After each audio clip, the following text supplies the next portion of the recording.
publishing is the parent, and journalism is just a small part of it. At the end of the day, you've got to pay the bills, right? So you have advertising, and then you've got the guy who controls the money, and then journalism, which is why people read it. This linear video presentation is an introduction to Creative Conspiracy. The entity comprises a network of linked but not bound specialists with expertise in marketing communications, more specifically in the fields of interactive multimedia and video presentations. I started in the Royal Air Force as a boy in the radio trade. I had a motorcycle accident. I got myself out of the Air Force and I started advertising in the advertising industry. Part of the job entailed writing the ads for the clients. And I got more and more interested in the production aspect of it, including the use of words, the right words, to achieve an objective. The Sunday Times in Johannesburg, it was very much an ivory tower for editorial people, and advertising was the poor relative, and yet it was advertising that paid for the paper. I worked in an ad agency for about 6 months and decided, no, I like the media better, and I went back into media, and eventually going through a number of publications and advertising jobs, I ended up deciding to launch my own magazines.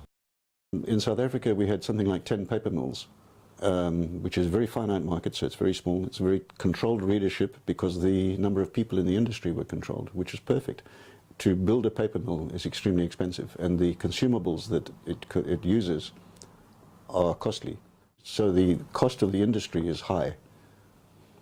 That meant there were potential advertisers.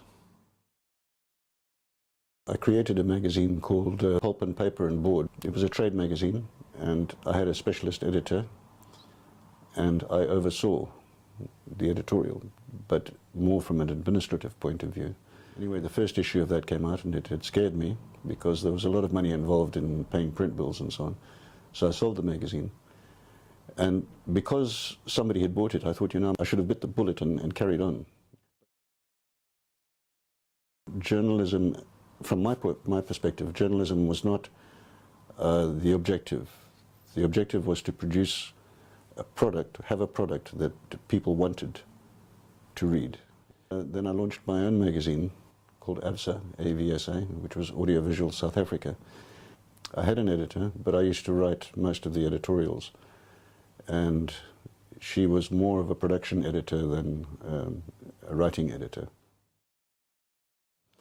With a trade magazine or a special interest magazine, you have to find an area of two things. First of all, the desire to create a space within that industry to have an official journal serving it. In other words, in the audiovisual industry, there was Audiovisual Association, and there was a Southern African chapter or branch. AVSA, my magazine, became the official journal for the Audiovisual Association.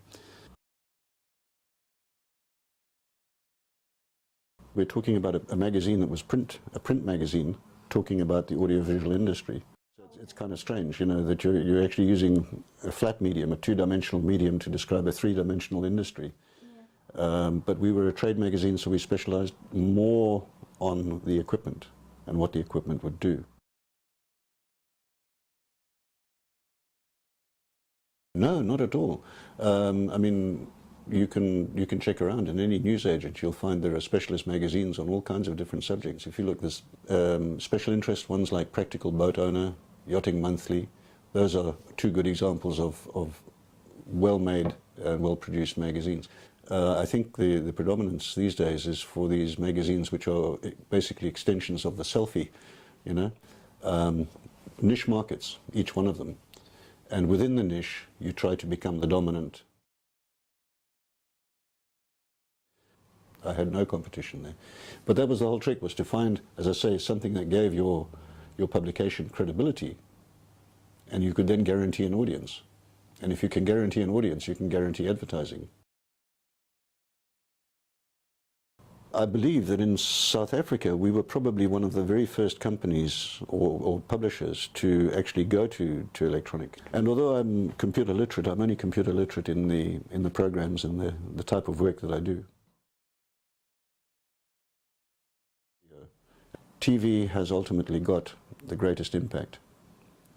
But you can never forget the print medium, because everybody communicates in print. You know, we used to have this argument when video first actually started. They used to use slide and tape before that, you know. And television is transitory.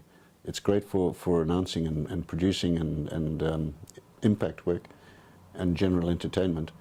But if you want lasting stories, lasting information, it has to be reinforced with print. So print will never die. Okay. We had to show the state of the ostrich industry, and that includes the sale of meat and hides.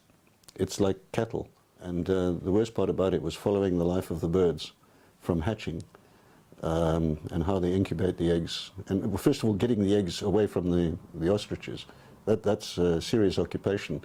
They've got two guys who go into the thing, and one of them sets himself up as a target, a bit like in a bullfight, you know, and the ostrich chases him away, and the other guy raids the nest.